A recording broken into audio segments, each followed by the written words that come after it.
Hello, welcome back to Whiskey Wednesday. Another Wednesday, another whiskey review of me, Joe. Now this week, I'm reviewing the very well respected, very much loved Glenfarclas 105. Glenfarclas is a Speyside, family owned, completely independent distillery. Now I'll just make a point, right? I've had this miniature a while and you can see it's evaporated quite a bit, okay? Now, miniatures tend to do this. It's a common thing that happens to miniatures if you collect them. So be warned, if you're a miniature collector, miniatures tend to evaporate a lot quicker than full-size bottles. So just look out for it. And also there's a bit of weird kind of sediment in there, which is a bit weird. It's absolutely fine.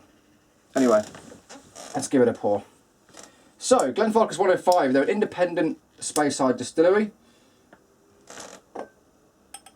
Famous for their heavily sherried whiskies.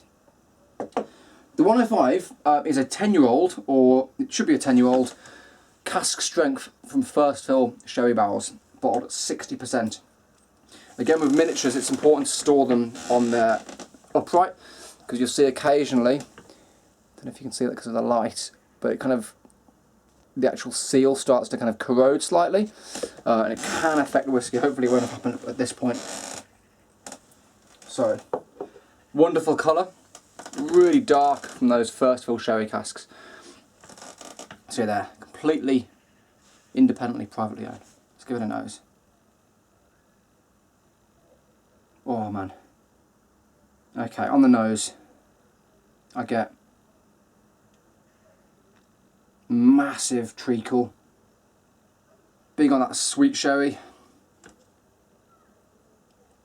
rich dried fruits,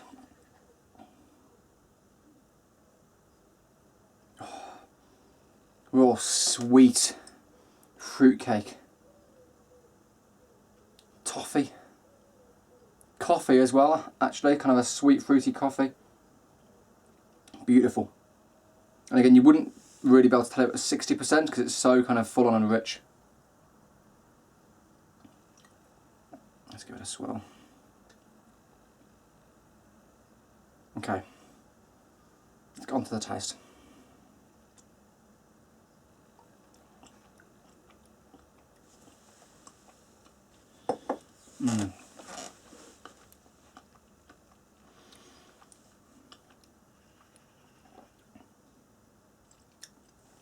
On the taste, massive explosion of sweet fruit, cranberry, blackberry, blackcurrant, kind of almost like a red wine quality to it, Cabernet Sauvignon. Really rich, kind of rum-soaked raisins, dark kind of forest fruits, kind of glacé cherries, black cherries. Let's give it another taste.